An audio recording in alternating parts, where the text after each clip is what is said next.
एक प्रसंग सांगतो. एक मंदिर होतं, त्या मंदिराकडे काही भाविक निघाले होते.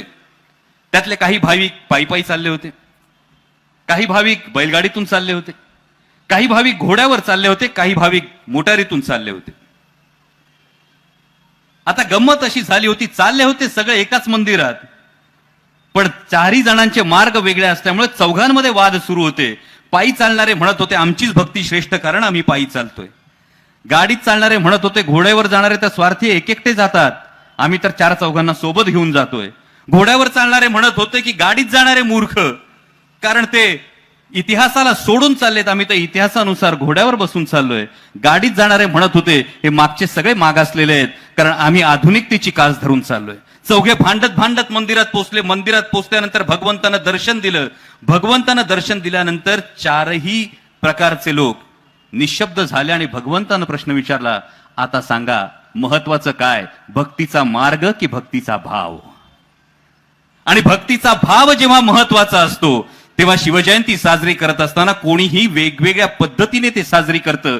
कोणी छत्रपती शिवाजी महाराजांच्या पुतळ्याला पुष्पहार अर्पण करतं, कोणी त्यांची मिरवणूक काढतं, कोणी एखादा सामाजिक उपक्रम करतं आणि डॉक्टर नरेंद्र जिचकारांसारखा माणूस शिवशाही महोत्सव भरवतो. आणि या महोत्सवाचं एक वेगळं महत्व आजच्या सामाजिक परिस्थितीमध्ये अधोरेखित करावं असं वाटतं. कारण केवळ पुतळ्याला हार घालून स्फूर्ती कितपत मिळेल ते कुणाला सांगता येत नाही. केवळ जय जयकार करून नक्की शिवचरित्र किती जणांपर्यंत पोहोचेल हे कुणाला सांगता येत नाही. पण महत्वाचं हे आहे, कारण विचारधारेला जर प्रश्न विचारले नाहीत तर मेंढरांचे कळप तयार होतात, आणि व्यवस्थेला प्रश्न विचारले नाहीत तर अंधभक्तांच्या फौजा तयार होतात. हे समाजातलं वातावरण आपण बघतो. आणि जेव्हा हे प्रश्न विचारायचे असतात तेव्हा ते प्रश्न विचारण्यासाठी विचारमंथन झालं पाहिजे. कोणतीही चळवळ असते, ही चळवळ कार्यक्रम करू शकते, पण जोपर्यंत चळवळ प्रवाही राहत नाही, पाण्याचा गुणधर्म आहे आयुष्यात अंगीकारण्यासारखा आहे. जर पाणी साचून राहिलं तर काय होतं? डबक्यावर काय जमतं? शेवाळ. कोणत्याही संघटनेचा, कोणत्याही विचारधारेचा हा एक फार मोठा दोष असू शकतो की जेव्हा प्रवाही पण संपतं तेव्हा त्या विचारधारेचं, त्या चळवळीचं डबकं तयार होतं आणि नंतर त्या डबकावर एकतर बुरसटलेपणाचं किंवा अहंकाराचं शेवाळ साचायला लागतं. आणि त्यासाठी प्रवाह कोणत्याही विचारधारेचा असेल तो प्रवाही राहिला पाहिजे. तो प्रवाही राहिला तर कित्येकांच्या आयुष्याला स्पर्श करून जातो. आणि म्हणून नरेंद्र भाऊ तुमचं अभिनंदन करतो की तुम्ही बहुजन विचार मंचाचा हा प्रवाह प्रवाही ठेवण्याच्या दृष्टीनं या शिवशाही महोत्सवाचं आयोजन करू. जेव्हा आपण प्रिएम्बल पाहतो, या प्रिएम्बल मध्ये जी 4 महत्वाची सूत्र संविधानानं आपल्याला सांगितली आहेत, त्यामध्ये न्याय, स्वातंत्र्य, समता आणि बंधुता ही 4 महत्वाची सूत्र आपण मानतो. आणि जेव्हा छत्रपती शिवाजी महाराजांच्या इतिहासाचा आपण विचार करतो, मगाशी राऊत साहेबांनी सुद्धा सांगितलं की भारतरत्न डॉक्टर बाबासाहेब आंबेडकरांवर छत्रपती शिवाजी महाराजांच्या स्वराज्याच्या, त्यांच्या स्वराज्य पद्धतीचा छत्रपती शिवाजी महाराजांचा फार मोठा प्रभाव आहे. अनेक खासगी पत्रांची सुरुवात भारतरत्न डॉक्टर बाबासाहेब आंबेडकर जय शिवराय असं लिहून करत, असे काही उल्लेख आपल्याला आढळतात.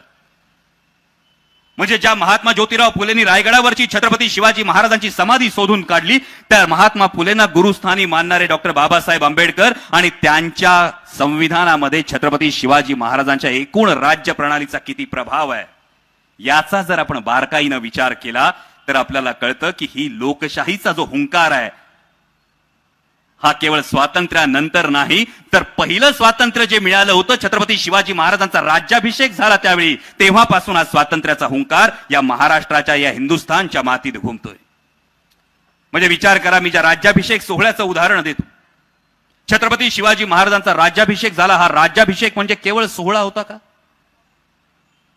बारकाईनं विचार केला तर कळतं की छत्रपती शिवाजी महाराजांचा राज्याभिषेक हा केवळ सोहळा नव्हता, ती एक फार मोठी सामाजिक क्रांती होती.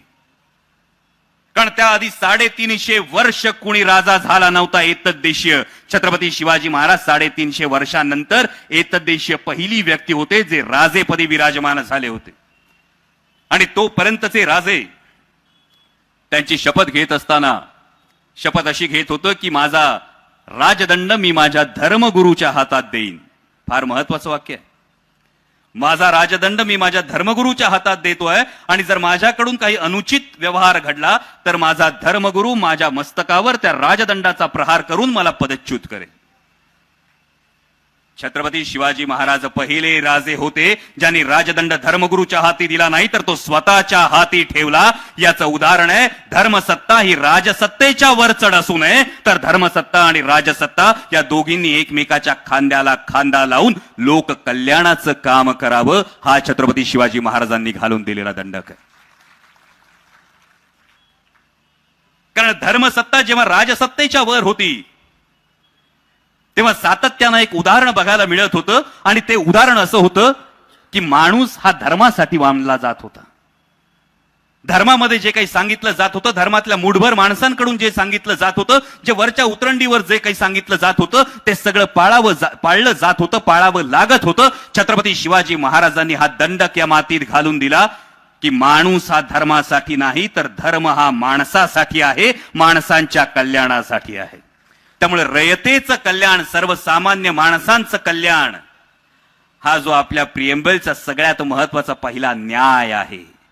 या न्यायाची जी भूमिका आहे, जो सामाजिक न्याय आहे, जो आर्थिक न्याय आहे, हा न्याय, या न्यायाची प्रेरणा नक्कीच छत्रपती शिवाजी महाराजांच्या स्वराज्यात काही अंशी आपल्याला नक्की बघायला मिळते.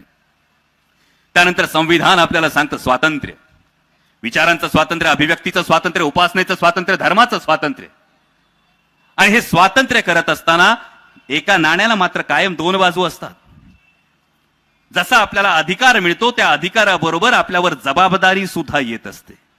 ज्या अधिकाराचं नाणं जेव्हा आपण दाखवत असतो त्या नाण्याची दुसरी बाजू मात्र नागरिकांनी बघितली पाहिजे. त्या नाण्याची दुसरी बाजू कर्तव्य ही असते, आणि त्यामुळे स्वातंत्र्य याचा अर्थ स्वैराचार असा होत नाही, हे आपल्याला समजून घ्यावं लागतं. देशाचे नागरिक म्हणून काम करत असताना, राष्ट्राचा विचार करत असताना, जेव्हा धार्मिक स्वातंत्र्य आपण म्हणतो तेव्हा त्या धार्मिक स्वातंत्र्यामध्ये फार धाडसी विधान आहे. पण आजकालच्या सामाजिक वातावरणात राऊत साहेब हे विधान करावं लागतं. हे सांगावं लागेल की हिंदुत्व याचा अर्थ परधर्माचा द्वेष नाही, आणि सेक्युलरिझम याचा अर्थ कुणाचं लांगुल चालन नाही. हे संविधानाला अभिप्रेत असणारी जी गोष्ट आहे ही आम्हाला ठामपणे पुढे न्यावी लागेल. आणि जेव्हा हे उपासनेचं स्वातंत्र्य असतं, या स्वातंत्र्यावर अनेकांना अनेक मतप्रवाह असतात. आणि हे सगळं स्वातंत्र्य असल्यानंतर मुद्दा येतो समानतेचा. म्हणजे इथं अनेक लोक बसलेले आहेत, कोण कुठल्या जातीत जन्माला आला असेल, कोण कुठल्या धर्मात जन्माला आला असेल, कोण कुठल्या प्रांतात जन्माला असेल. पण तुम्ही सगळे विद्वान आहात, कुणाला तरी ठाऊक असेल, तुम्ही ज्या जातीत जन्माला आलात त्या जातीत जन्माला येण्यासाठी एंट्रन्सला किती मार्क मिळले होते? तुम्ही ज्या धर्मात जन्माला आलात त्या धर्मात जन्माला येण्यासाठी काहीतरी एंट्रन्स देऊन आला असाल, त्या एंट्रन्स मध्ये किती मार्क्स मिळाले होते? आठवतंय कुणाला? जर एखाद्या जातीत, एखाद्या धर्मात, एखाद्या पंथात, एखाद्या प्रांतात जन्माला येत असताना माझं कर्तृत्वच त्यामध्ये शून्य आहे, तर त्याचा अहंकार किंवा न्यूनगंड बाळगण्याचं कारण काय? हा प्रिएम्बल मधला समानतेचा हा जो मुद्दा आहे, हा पहिला प्रश्न तुम्हाला विचारला जातो. कारण मग तुमच्याकडे दोन पर्याय उरतात. मी अमुक जातीत, अमुक धर्मात, अमुक पंथात, अमुक प्रांतात जन्माला आलो, याचा न्यूनगंड किंवा अहंकार बाळगणं हा पहिला पर्याय असतो. आणि दुसरा पर्याय हा असतो, मी कोणत्याही जातीत, कोणत्याही धर्मात, कोणत्याही पंथात, कोणत्याही प्रांतात जन्माला आलो असलो तरी माझ्या कर्तृत्वानं माझं व्यक्तिमत्व अशा उंचीवर नेऊन ठेवेल की माझा माझ्या जातीला, माझा माझ्या पंथाला, माझा माझ्या प्रांताला आणि पर्यायानं माझा माझ्या राष्ट्राला अभिमान वाटेल. जेव्हा ही भावना जागृत होते, ही भावना जागृत होण्याचं पुन्हा ऊर्जा स्त्रोत, पुन्हा प्रेरणास्थान कोण आहे? तर ते छत्रपती शिवाजी महाराज. कारण या आधी अनेक वेळा आपण गोष्टी ऐकल्या असतील, इतिहासातल्या अनेक कथा ऐकल्या असतील, इतिहास वाचला असेल. हा इतिहास वाचत असताना अनेक वेळा आपल्याला ऐकायला मिळालं असेल की रणांगणावर राजा पडला आणि प्रजेची आणि सैन्याची पळापळ झाली. रणांगणावर राजा जखमी झाला आणि सैन्याचं मनोधैर्य खचलं.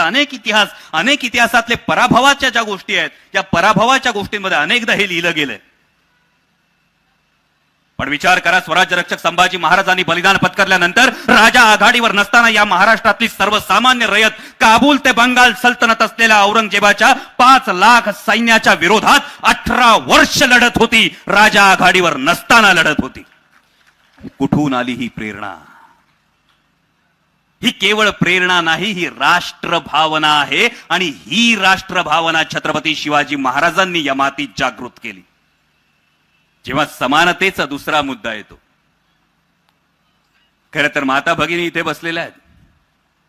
समानता केवळ जातीय समानता नाही, समानता केवळ धार्मिक समानता नाही, तर समानता ही स्त्री पुरुषाची सुद्धा असली पाहिजे, याचा आपण विचार मांडला पाहिजे. नाहीतर आता इथं टाळ्या वाजाल, छत्रपती शिवाजी महाराज की म्हटल्यावर जय म्हणाल. तुम्ही आणि वहिनी दोघे आला असाल आणि घरी गेल्याबरोबर पायतान बाहेर काढून ठेवाल, आत गेल्याबरोबर सांगाल चल आता जेवायला वाढ, मी दमलोय. याला समानता म्हणत नाहीत. हा विचार होणं गरजेचं आहे. काळ पुढे होत चाललेल्या 50% लोकसंख्या ही तुम्ही आहात. तुमचं एक स्वतंत्र व्यक्तिमत्व आहे, तुमचं एक स्वतंत्र अस्तित्व आहे आणि तुम्ही स्वतःची ओळख निर्माण करता आहात. त्या ओळखीचा आदर करण्याची सगळ्यात मोठी गोष्ट आहे समानता. मागे गेलात तर विचार करा, छत्रपती शिवाजी महाराज जन्माला यावे असं प्रत्येकाला वाटत असतं, पण छत्रपती शिवाजी महाराज जन्माला येण्याआधी घरोघरी राष्ट्रमाता जिजाऊ माँसाहेब जन्माला याव्या लागतात. आणि केवळ राष्ट्रमाता जिजाऊ माँसाहेब जन्माला येऊन चालत नाहीत, तर स्वराज्य संकल्पक शहाजी महाराज साहेबांनी आपलं स्वप्न त्यांच्या हाती सोपवल्यानंतर त्यांना जे स्वातंत्र्य दिलं होतं, निर्णयाचं स्वातंत्र्य दिलं होतं, विचाराचं स्वातंत्र्य दिलं होतं, ते स्वातंत्र्य देणारे स्वराज्य संकल्पक शहाजी महाराज साहेब सुद्धा घराघरात लागतात. विचार करा, त्या काळात 17व्या शतकात छत्रपती संभाजी महाराजांनी आपल्या पत्नीला महाराणी येसुबाई साहेबांना स्वराज्याची शिक्के कटार सुपूर्द केली होती, श्री सखी राज्ञी जयती म्हणून. आणि जेव्हा श्री सखी राज्ञी जयती स्वराज्याची शिक्के कटार 17व्या शतकात छत्रपती संभाजी महाराज महाराणी येसुबाई साहेबांना सुपूर्द करतात. आणि आजही जर आमच्या माता भगिनींना समानतेसाठी झगडावं लागत असेल, तर नक्की प्रेरणा आमच्यापर्यंत पोहोचली का? आम्ही जागे होऊन हे भान ठेवून आम्ही ही गोष्ट लक्षात घेतो आहोत का, याचा विचार होणं फार गरजेचं आहे.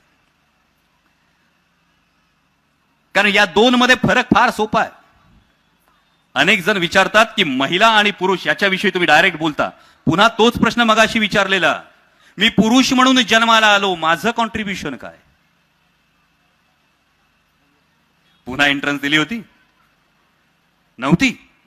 मी स्त्री म्हणून जन्माला आले, माझं कॉन्ट्रीब्युशन काय? 46XY की 46XX, एका फक्त क्रोमोझोमचा फरक आहे. याच्यामध्ये स्त्री आणि पुरुष हे दोन्ही ईश्वरानेच निर्मिलेली जर दोन्ही लेकरं आहेत, तर त्या स्त्रीचं एक स्वतंत्र व्यक्तिमत्व, स्वतंत्र अस्तित्व मान्य करणं, त्या व्यक्तिमत्वाला तिची स्पेस देणं, सहानुभूतीपेक्षा तिच्या व्यक्तित्वाचा आदर करणं, ही आज 21व्या शतकातली काळाची गरज आहे. आणि ती गरज जर आपण ओळखली, तर राष्ट्रमाता जिजाऊ माँसाहेबांचे जे संस्कार या स्वराज्याला मिळाले, त्याचं कुठेतरी चीज होईल. विचार करा किती मोठा संस्कार असेल. म्हणजे केवळ इथे माता भगिनी बसल्यात आणि त्यांना खुश करण्यासाठी ही गोष्ट नाही बोलत, पण एक फार मोठी गोष्ट. एक साधा विचार करा, छत्रपती शिवाजी महाराजांचं जे स्वराज्य होतं ना, या स्वराज्याच्या 2.5 ते 3 पट औरंगजेबाच्या साम्राज्याचा एक सुभा होता. आणि असे 28 सुभे औरंगजेबाच्या राज्यात होते. म्हणजे औरंगजेबाचं राज्य छत्रपती शिवाजी महाराजांच्या स्वराज्याच्या जवळपास 85 ते 90 पट होतं. छत्रपती शिवाजी महाराजांच्या स्वराज्यापेक्षा वैभवानं मोठी असलेली अनेक राज्य पृथ्वी तलावर अस्तित्वात आली, लयाला गेली. छत्रपती शिवाजी महाराजांच्या स्वराज्यापेक्षा आकारानं कित्येक पटीनं मोठी असलेली अनेक राज्य या पृथ्वी तलावर उदयाला आली आणि लयाला गेली. पण आजही छत्रपती शिवाजी महाराजांचं नाव घेतल्यानंतर आपला ऊर अभिमानानं भरून येतो. याचं कारण राष्ट्रमाता जिजाऊ माँसाहेबांनी त्या स्वराज्याला दिलेलं नैतिक अधिष्ठान. जेव्हा नीतिमत्ता असते, ज्या ठिकाणी नीतिमत्ता असते, त्या ठिकाणी त्याला शाश्वततेचा आशीर्वाद मिळतो. ही गोष्ट आपल्या इतिहासानं आपल्याला शिकवली. आणि जेव्हा आपण लोकशाहीचा विचार करतो, म्हणजे लोकशाहीच्या 4 स्तंभांकडे नक्कीच येणार आहे, पण या लोकशाहीचा जेव्हा आपण विचार करतो, तेव्हा हे नैतिक अधिष्ठान, ही नीतिमत्तेची जाण आणि हा नीतिमत्तेचा पाया हा अत्यंत महत्वाचा ठरतो.